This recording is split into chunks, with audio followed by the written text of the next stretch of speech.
So here's the beginning of the story. Piracy, it's a crime. A stern 2006 public service announcement warned. This is from a film. You can see it's a still from a film. It was co-created by the Motion Picture Association of America, the MPAA, and the Intellectual Property Office of Singapore. It articulated a simple lesson. These are all stills from the slide. You see these kind of childlike declarative sentences. You wouldn't steal a car. You wouldn't steal a handbag. You wouldn't steal a television. Downloading pirated films is stealing. Stealing is against the law. Piracy, it's a crime. So every sentence ended with that. In the hands of the resistance, this stern warning became a ludicrous meme. You wouldn't download a car, but I would if I could. I would if it was as easy as touching it and then a brand new one opened out of thin air and the owner still got to keep theirs afterwards. And so on. A series of critiques and parodies of this PSA, this public service announcement, became famous, circulating around the world for over a decade. One particularly controversial parody was a film produced in Australia by Juice Media. In this parodic film, piracy refers to white European theft of Aboriginal Australian land. Released in 2017 on Australia Day, which marks the 1788 arrival of the First Fleet, or as the film narrated it, or re-narrated it, the day when white settlers arrived to displace and disenfranchise Australia's Aboriginal population. This inverts the MPAA's charge of piracy, targeting those with governmental power rather than those without. This image, borrowed from recognizable histories of maritime piracy, so it's affiliated with the word piracy, but it references digital piracy while showing you a picture of maritime piracy.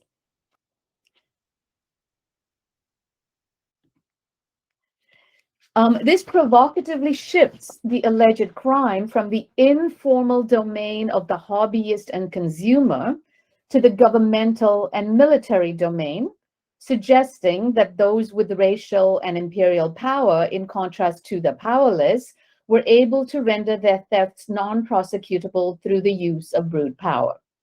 This metaphorical inversion shifted the critique's target from digital copying to colonial force. The film explicitly associated white settler colonialism with other violent acts, just to remind you here, such as the Holocaust and the bombing of Hiroshima. I'm not showing those images, but they continue. This film continues to show those images. It was those metaphorical moves and equivalences that made this film one of the most controversial parodies of its genre. And I'm emphasizing this was a whole genre of parody of that original PSA that I showed you. Though digital news outlets praised its provocative politics, the film's equation of real histories of racialized violence with the legislative violence of copyright law against virtual or digital piracy was offensive to some viewers, usually those viewers who were less familiar with this global debate that was raging over digital piracy. So playing fast and loose with real and virtual, contemporary and historical, legislative and militarist metaphors of theft, however controversial to mainstream commentators, was not new in the discourse of digital copying. Such inversions and exaggerations of the violence on both sides represented long-standing themes in the conventions of prosecutorial as well as oppositional stances on the new meanings of intellectual property in a digital age. So why is the metaphor of piracy so charged on both sides? The metaphor signifying armed robbery and violent theft represented to a global intellectual property leadership in the early 21st century, a fundamental threat, I argue, to sovereignty and the market. On the other hand, the same metaphor served as a rallying cry against conventional markets to many who saw themselves at the bottom of the media market as consumers, but at the cutting edge of future forms of media and technological production. The pirate metaphor calls out for both political and historical analysis. So in setting out to write this book then, which I'm calling The Pirate Function, I wish to take seriously the social and the political charges associated with that metaphor of high seas piracy and settler colonialism. But I need to tell you a little bit about copyright law before I get into why I think these metaphors are charged with a kind of racialized history. Digital piracy, or digital copyright, which is Jessica Littman's pioneering study of how the digital revolution changed copyright law, is foundational to technology and law scholarship in the US. Now, I am trained not as a US legal scholar, but as a colonial historian. And a brief claim that she makes about anti-piracy's origin caught my eye. The story, she says, starts with a kernel of nationalism and xenophobia. Initially, this piracy story was all about Americans trying to protect their property from foreigners trying to steal it. Once we got comfortable, she says, with the idea that any unlicensed use was a bad one, the evil pirates got moved on shore. Now, Littman marks here, this is from page 7 in her article on the demonization of piracy. So very early on, she marks this xenophobic origin. She marks that origin of the copyright reform frenzy at one of those moments of recurring US anxiety about global post-World War II markets. She finds written into the history of copyright law traces of an anxiety about Japanese penetration into US markets in the 1980s, a fear of the power of a foreign technology, silently copying and distributing US cultural products. Economic anxieties and xenophobia lie at the origins of a massive expansion in content control. Fear of the foreign pirate justified the corporate and state power to consolidate ever more draconian powers over the exchange of knowledge and cultural products as a way of, quote, protecting American creativity. This was happening at the precise historical moment when the internet and technologies of peer-to-peer sharing were beginning to make global exchange easier than ever. Littman suggests that by 2004, when Jack Valenti, the Motion Picture Association of America president, was predicting that, quote, digital piracy will be far worse than analog piracy if left unchecked, the technology and law experts were already realizing that the battle was unwinnable, at least in the terms that Jack Valenti and an older generation of business analysts were defining it. And I get into Jack Valenti a bit in my 2005 paper, which I'll talk about if people need background. But business itself had changed in this last decade of the 20th century. The next decade would see the very terms of the piracy debate rewritten to the point where eradicating copying of all kinds would almost cease to be of strategic importance to big media companies. Instead of making the act of copying impossible with, for instance, digital rights management tools that corrupted copied files, made moving digital files from one format to another impossible, enforced more difficult interoperability standards, and so on. Beth and I experienced the challenge of interoperability this morning as we were trying to move between systems, right? So this is not a tech problem. This is a kind of legislation and sovereignty issue of working across boundaries. Despite massive changes in copyright law, favoring media and proprietary software companies that led to ludicrous lawsuits favoring, for example, if you followed this in the late 20th century, there were lawsuits against grandmas and teenagers for sharing popular songs or sharing articles. Despite all of those crazy lawsuits, the explosion of riffing, sharing, and collagist creativity in the first decade of the new millennium simply ignored copyright rules. The technology wave of sharing was simply too fast and too strong for the legal punishers to keep up. Instead of stopping the wave then, media and software companies shifted their business plans to offer music, film, and even software access as a service rather than, as the 20th century had conceived them, as products. The all-out war on software and media pirates lasted less than 2 decades. Is piracy now an outmoded concern? Although the rhetoric of anti-piracy lingers, several historical shifts have happened with the unexpected result of marginalizing the concerted attack on small individualized theft. The study of exemplary individual, heroic, or criminal feats, ranging from the altruistic Aaron Swartz to the cynical Dread Pirate Roberts. If you're not familiar with these kind of stories in pirate history, just Google them. They're sort of famous on the internet. These heroic and criminal stories began to fade in the 21st century from the pages of digital pirate studies or even journalism. Most commentators agreed that anti-copyright piracy and its denunciation were both heading towards being dead ends in the history of digital technology. The structural issues that had created and enabled post-colonial piracy and the xenophobia that had spurred its prosecution, however, continued to bubble under the surface. Pirate narratives, I argue, are a glimpse into the conditions of production of our political economy, one that enables and is enabled by a form of computational technological practice that was deeply contested at the turn of the century. Understanding what enables and what is enabled by piracy requires a series of interrogations of what makes possible the emergence of piracy as a key issue in the particular historical period. So who can be a pirate? Who does not need to be a pirate? How does the act of piracy respond to the repressive function of the law of copyright by which transgressive authorial acts are policed? These are all questions I asked in my 2005 piece on the pirate function.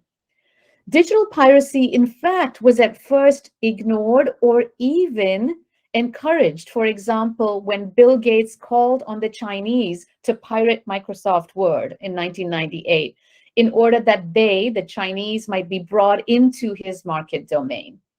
So he said, as long as they're going to steal software, we want them to steal ours. Technological authorship was enabled by this explosion in the kind of communication technologies that we call peer-to-peer sharing or modular software reuse, or even the simple process of copy-paste that we all use. Coeval with this democratization and technological authorship was a legislative American move to legally prohibit the kinds of copying enabled by computational technology after World War II.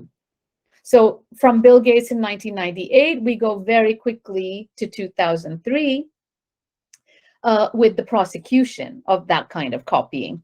So this realignment in democratic authorship's flowering and then its prosecution was interpreted by young European activists that I survey in another paper as evidence of a doddering ignorance of the logic of technology, and by activists in developing nations as a way to prevent them from catching up with the industrialized West.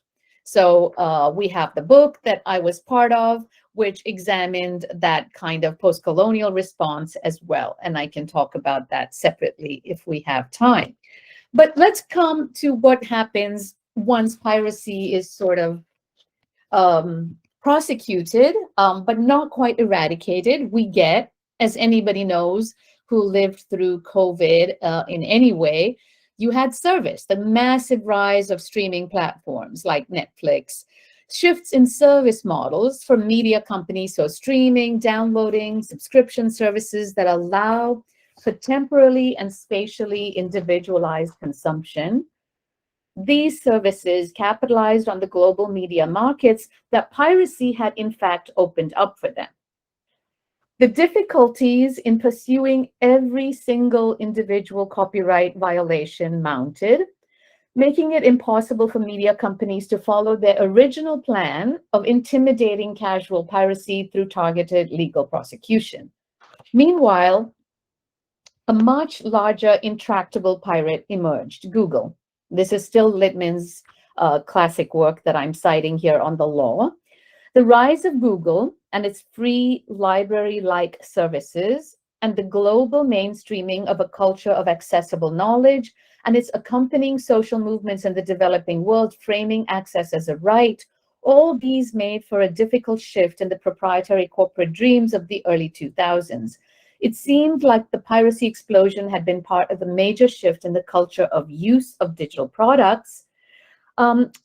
As Jessica Littman explains, that is the people who prosecute, seem to have anticipated an online world in which copyright owners would detect distinct instances of infringement and ask service providers like YouTube to remove them. For instance, if I'm showing any copyrighted work and Beth posts this to YouTube, technically somebody could ask you to remove that from YouTube, right? But the explosive growth of the internet has made that view seem quaint, that copyright holders can track down every single instance, right? The massive cultural shift of which piracy was a part, the unprecedented kinds of social activism that emerged from the heavy-handed attempts to restrict copyright and monopolize new profits, and the emergence of a tech-saturated generation who aligned themselves with the interests of technology resulted in the blocking of that copyright owner's dream. And this is another chapter where I follow that activism. But instead of using new technological protocols to lock down their copyrights and products, then these owners ended up creating a far greater problem for themselves and for us. Google was an opponent that could not be vanquished by the bullying methods they had used against small pirates. As Littman observes, the slash and burn strategies of proprietary actors paved the way for the emergence of monopolistic giants, forever shifting our economic landscape. So that's this quote: the upshot of copyright owners' scorched earth litigation strategies temporarily clears the field, making room for these new entrants like Amazon and Google. Littman's work has been foundational in legal scholarship on copyright and the digital economy, and so far I've been following her.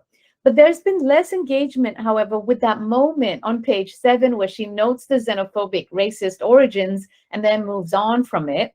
So I want to think a little bit more in which about the ways in which histories of race intersect with the ecology of pirates.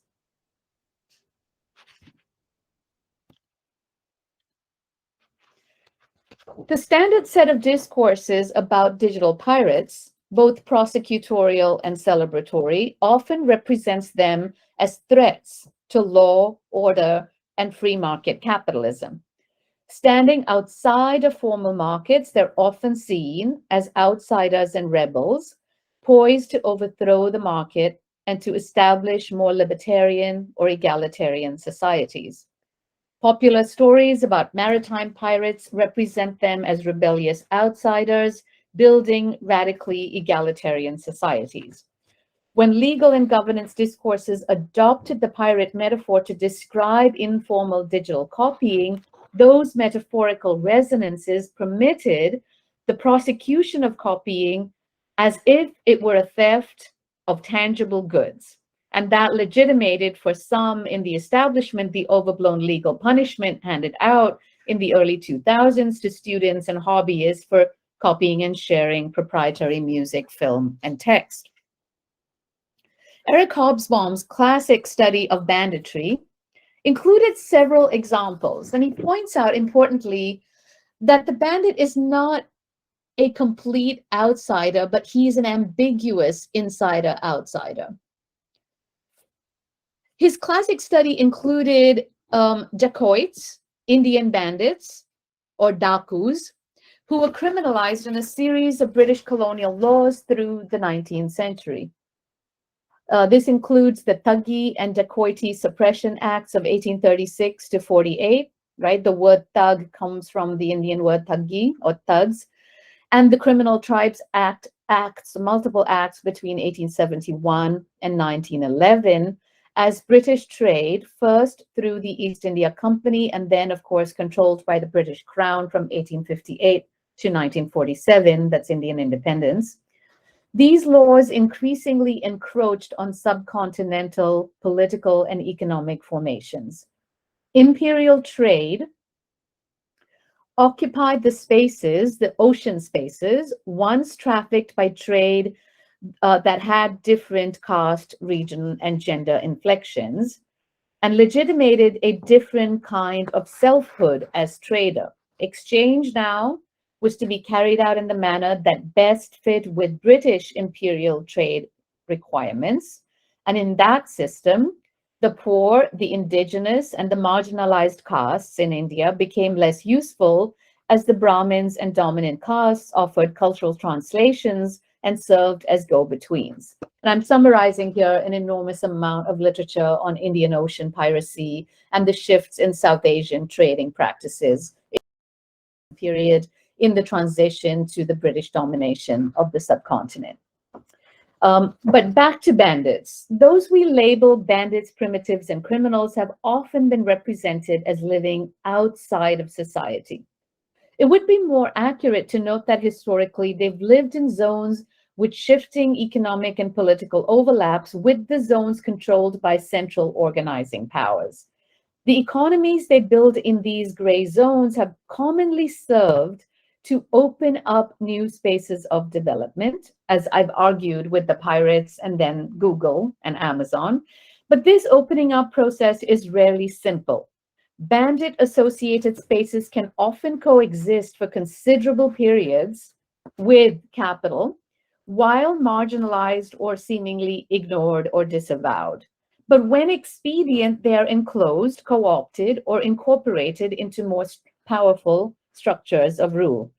They're often at that point criminalized in accordance with how much of a competitive threat they pose to the hegemonic center. So I've been thinking historically about Jessica Littman's observation about the xenophobic nation of piracy legislation.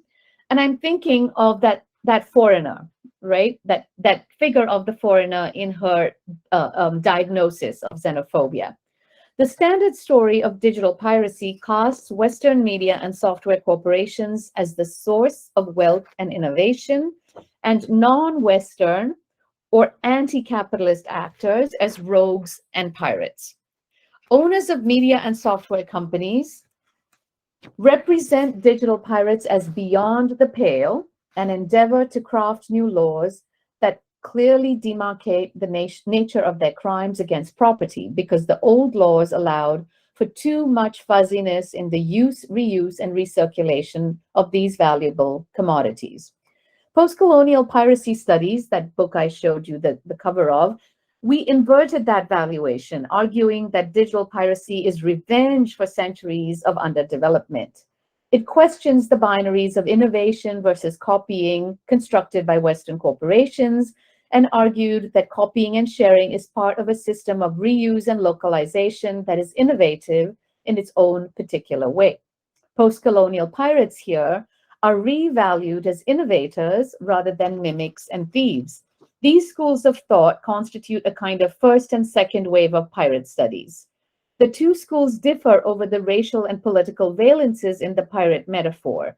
And I'm part of those metaphors, and we need a larger discussion here of the Eurocentric first wave of pirate theory, standpoint epistemology, pirates as proletarians, the resistant wave that insisted on broader representation from the global south, but I'm skipping that whole discussion today. Suffice to say that pirate studies have already been marked by shifting racial alignments. I'll come back to this in a final slide that summarizes where pirate studies is. But if we take this legal metaphor seriously, even literally, we might become curious about what racial alignments the notion of piracy originally had in the period from which this metaphor is borrowed, the early modern Indian Ocean, which was awash with pirates. Although the objects of plunder in this period were material rather than virtual, would we find similar racializations of the robber accusation. But instead of finding that Western maritime powers are in power and complaining about swarthy tropical pirates, I found the reverse. For example, late 17th century Muslim Emperor Aurangzeb was incensed about lawless Englishmen. So Englishmen were synonymous with the lawless piracy of the Indian Ocean. When in 1698, Captain Kidd seized the riches on board the ship the Kedah Merchant, residents in the port city of Surat, which was one of the richest countries in the Indian Ocean trade, were outraged at barbaric English behavior. So, quoting from Robert Ritchie, author of a classic work on Captain Kidd, the streets of Surat were filled with outraged mobs, infuriated at the taking of yet another ship by the English. They wore these big hats and they were called hatmen. Englishmen were associated with theft and criminality. We see this in familiar turns of phrase used at the time. Theft is associated with the English and wealth with Islamic South Asians instead of the other way around. Early modern historian Bradley Nutting, for instance, refers to piracy as, quote, a violent tradition long associated with the British Isles, end quote. He describes the coasts of Elizabethan England as, quote, bastions of piracy, where pirate profits could buy protection, quote, for 80% of the booty, the local gentry provided harbors, markets, and freedom from indictment, end quote. So we're not only talking about those guys, and not always guys, on the ships, we're talking about a whole economy of the coastal British Isles devoted to giving the pirates and their families freedom, markets, harbors. There were enormous profits to be made for a range of actors across the economic spectrum. Everybody profited, from sailor to magistrate, from robber to baron, from buccaneer to privateer. This was a political economy that incorporated and thrived off a broad array of pirate lives and practices. Nutting shows, this is the historian I'm drawing from here, that a, quote, similar pattern of collusion later emerged in the American colonies, end quote. So geography, or the frontier, had often been held responsible for extreme behavior, including criminality. But in the 17th century, the Englishmen who marauded in the Indian Ocean, as well as in the New World, just seemed to all commentators inherently criminal. Mughal society's outrage at pirate depredations was not simply the reflection of an autocratic ruler. Here is Aurangzeb, a picture of him. It was not simply a reflection of an autocratic ruler's defense of his personal wealth. It was a protest against the shifting power dynamics of Indian Ocean trade. Mughal trade was one of the most powerful elements of a global political economy in the late 17th century. As 17th century historians of piracy have argued, there was widespread cooperation among various levels of social actors. The enormous wealth transfers from Indian ships to English pirates and their working class context, and via percentages paid to middle and upper class Englishmen for their protection and patronage, benefited the inhabitants of the British Isles as well as English colonists in North America. Aurangzeb's court, his international investors, and his subjects depended on pirate-free trade across the Indian Ocean, so they were pushing back. Although Bradley Nutting refers to the broad chain of relations between privateers, pirates, and upright citizens as evidence of what he says is collusion, it's important to note that transoceanic crime, empire, and legality were not strictly demarcated from each other in the late 17th century. Thus, what seems like collusion to us was not unusual at the time, especially in regions such as coasts, hills, thresholds, and frontiers between zones, these zones that bordered on pirate, bandit, and other marauding practices. The official demarcation between law-breaking pirates and law-abiding citizens was attempted to be consolidated with the Anti-Piracy Act of 1700. the English, quote, Act for the more effectual suppression of piracy. This transition was sudden and violent in Britain. Captain Kidd was hanged in 1701, his bones wrapped in chains, hanging for years in mourning at the execution dock on the banks of the Thames. And a series of pirate hangings over the next 2 decades, accompanied by public sermonizing, dramatically demonstrating that a once common practice was now a criminal one. So next time you walk the banks of the Thames, think about the ways in which that space was a site for the performance of a particular type of criminalization. Robert Ritchie describes a pirate extermination campaign in the 1720s, bringing to an end the era in which bands of oceanic marauders could live off the surplus of global trade. This assault by the forces of law and order signaled that England had become a mature imperial power, able to exercise its authority throughout the empire. It also made clear that the developed economy of the empire no longer could officially nourish marauding. Extermination and sermonizing, that is, constructing piracy as theft and theft as a moral failing, were followed by a century of romantic narrativizing. So there was, for instance, sheet music about Captain Kidd, and as you all know, children's stories about pirate heroes and so on. After the successful, brutal establishment of law and order through legislation and force, there followed a period of storytelling in which the rebels were given a glow of heroism and tragedy, while the violence of the state against rebels was less commonly retold with explicit reference to empire. The Anti-Piracy Act of 1700 was not the first attempt to control robbery on the high seas. It was the first, however, to draw a sharp line between a, quote, immoral practice and the, quote, idle and profligate subjectivities associated with it on the one hand, and nation-based proprietary rights to commodities and their exchange on the other. Establishing nationality was crucial to attributing blame. The French and the Dutch, who also traded in the Indian Ocean, paid large tributes to the Mughal court to shore up their claims that the pirate raids were not committed by pirates of their nationality.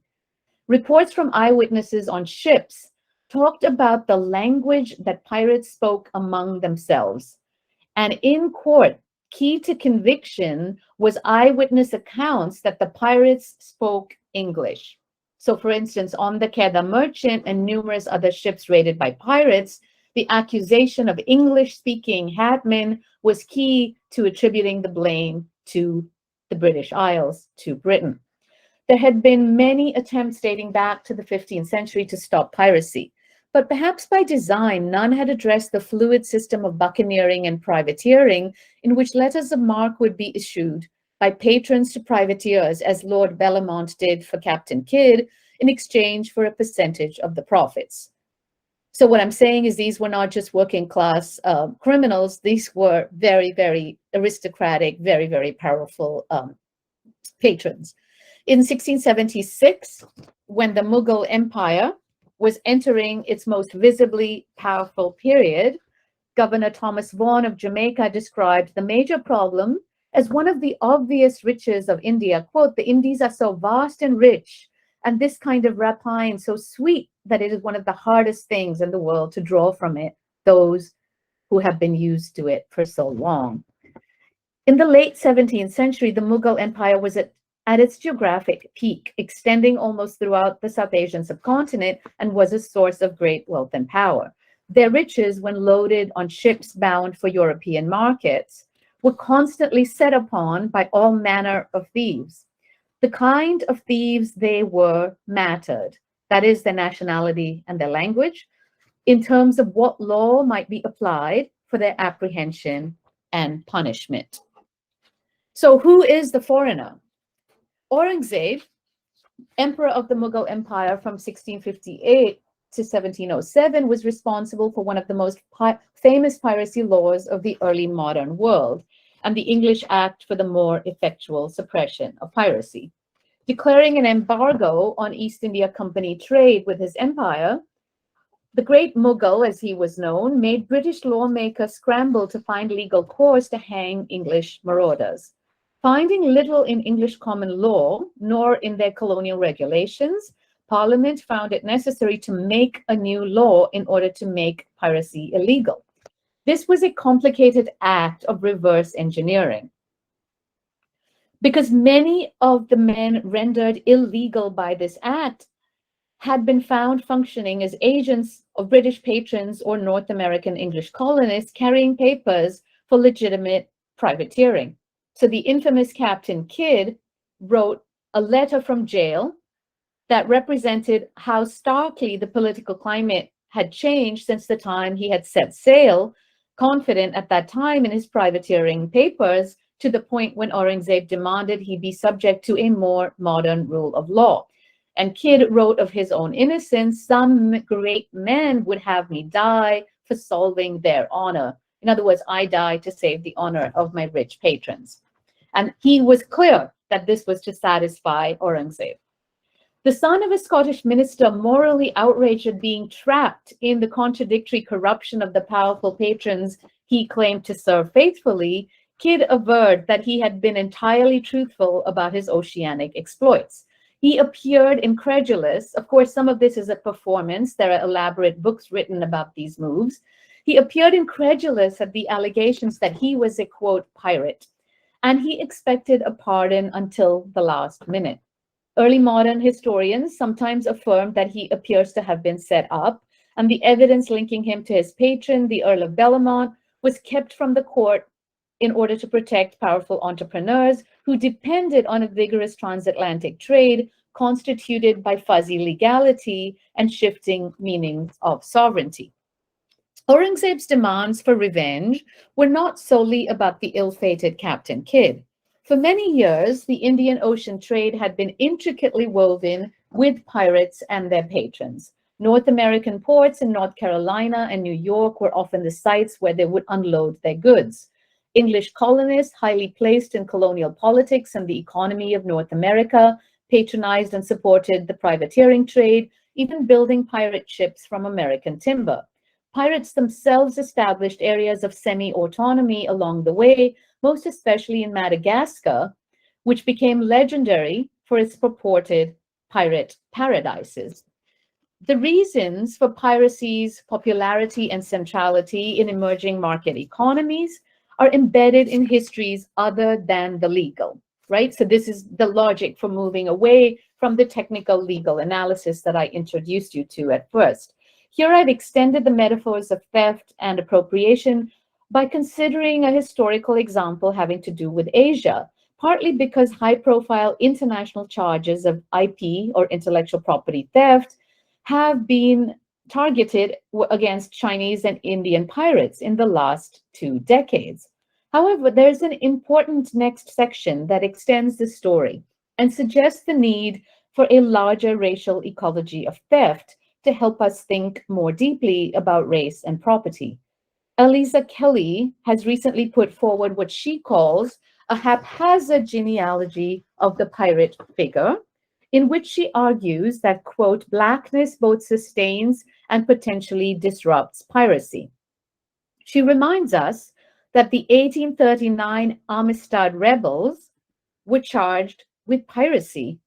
Here, the bodies of enslaved people were both property and agent, quote, the treasure stealing itself. That's Aïcha Kelly, or quoting from the legal documents, the government charged the slaves with piracy and murder.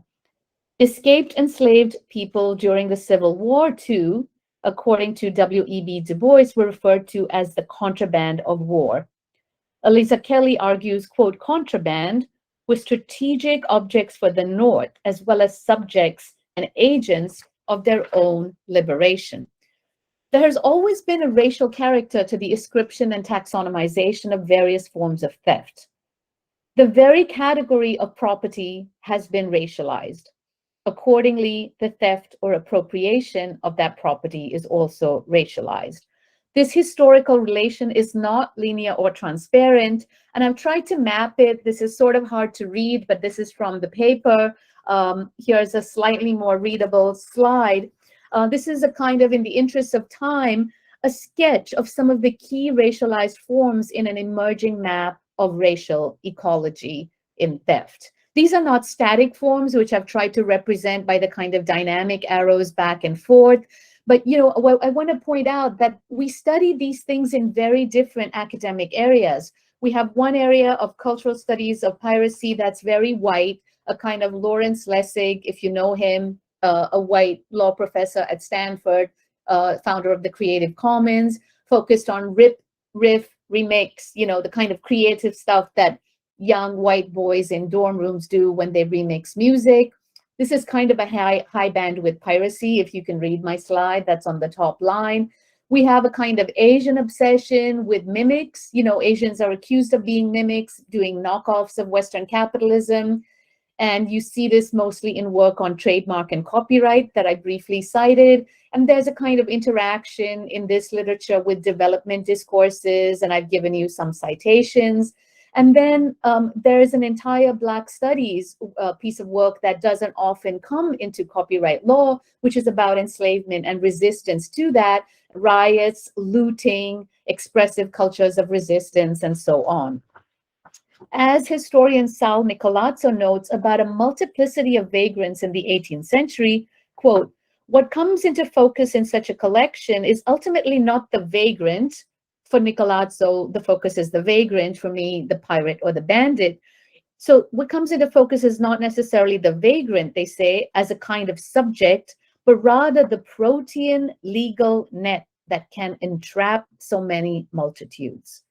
Following Sal Nicolazzo, I seek to understand how piracy, via its myriad racialized forms and its imagined threats to property, reveals the contradictory piecemeal theorizing of intellectual property rights as it reshapes sovereignty for the management of consumption and value in a shifting global landscape of racial capitalism.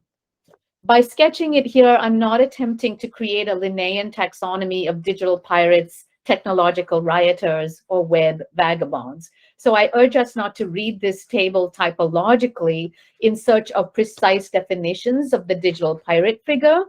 This fuzzy map is in place of a precise taxonomy, attempting to trace how the law forges a protean net, Nicolazzo's term, to entrap multitudes. It is precisely those multitudes that shape contemporary labor and value, even while being criminalized and disavowed. This invisible surplus labor of many races and regions is what we need to keep our eyes on if we want our models of contemporary oppression to keep up with the endless flexibility of information capitalism's historical movements. And let me just sort of end with a coda, if I'm okay on time. Beth, yeah? Post-colonial studies of pirates and informal work, then, are not optimistic studies of liberation of the immiserated masses from a past colonial era into a liberal future. Rather, I argue, they foretell forms of global capitalism in which the post-colonial returns from margin to center, not as subordinated other, but as a forerunner of our future patterns of work. So my coda is taken from the 19th century. Chasing a bandit, these are the words of the archive, through a southern Indian forest on a sunny day in 1819, two British soldiers stumbled on a land that appeared magical. Led by bandits through a mountain pass to the home of the Todas, an indigenous group who lived, according to the anthropologists who followed, by an ethic of sharing in a land of abundance, British colonial officers founded a town they would fondly refer to as Uti, a moniker derived from the English inability to pronounce its Tamil name, Udagamandalam. Lord Lytton, quote, affirms it to be a paradise, combining Hertfordshire lanes, Devonshire towns, Westmoreland lakes, Scottish trout streams, and Lusitanian views, end quote. Blessed with fertile soil, regular rain, and a pleasant climate in contrast to the fierce heat of the plains below, these rolling hills soon became the epicenter of the southern Indian plantation economy, a military station for imperial troops, and a sylvan retreat for British officers and their families who built reproductions of their homes in Britain. You can faintly see some of these homes in this image. They planted in English gardens and they hunted foxes. In a land that had seemed harsh, inhospitable, and resistant, a charmed space had opened up. Only bandits, indigenous tribes, and the occasional Portuguese missionary had lived there before, according to the historical accounts I read that still fill the public library in this town. For the next century, Uti, as the British called it, would serve as an important part of a transnational colonial system of hill stations for troops, a key node in a global network of economic botany centered at Kew Gardens in London, and a verdant site of tea plantations whose leaves continue to this day to fill teacups all over the world with the aroma of English breakfast.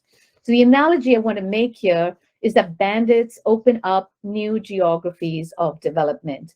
And further, that 19th century anthropological stories of indigenous people living altruistically in a romantic paradise, forging an economy characterized by free food, sunshine, and sharing, might be a little bit like those popular 20th century stories of a global commons and intellectual property robbers or digital pirates as heroes of a new transnational history. Bandits and pirates don't stand outside of history and civilization. Rather, as I've argued, they inhabit zones unevenly defined by sovereign declarations of law, economy, and culture. Zones of uneven application of the law are indicators of the uneven movement of law, politics, and history. So as early modern historian Lauren Benton notes, the marking of pirates and bandits as outsiders or enemies of all humanity obscures the ways in which they have flown the flags of sovereignty at some time. You could fly the British flag if you were representing your patron, Lord Bellomont, even as you flout the laws at other times. So what does this help us see about digital piracy? In a global landscape that seemed to have reached its saturation point for development, new lands have opened up. The full range of illicit activity exists. Chinese bandits, Indian pirates, Russian data thieves, teenage American hackers, Nigerian scamsters, and so on. We have politicized information leakers like Chelsea Manning and Edward Snowden. We have entrepreneurial trader Dread Pirate Roberts, described popularly as Snowden with a hypodermic needle, who sold drugs on the darknet. In extending post-colonial analyses to Western contexts, I've come to understand that the time lags between Western and post-colonial development implied in so much modernization theory and critiqued by so many decolonizing epistemologies have already been reversed. What was once considered marginal has become central, but not in a sense of a decolonized margin finding revenge on its historical oppressors. The central importance of informality, sharing, and contingency in new systems of rationalized modernity suggests not that third world modernities are ripped off, but that Western models of modernity have always been incomplete and incorrect. Thank you.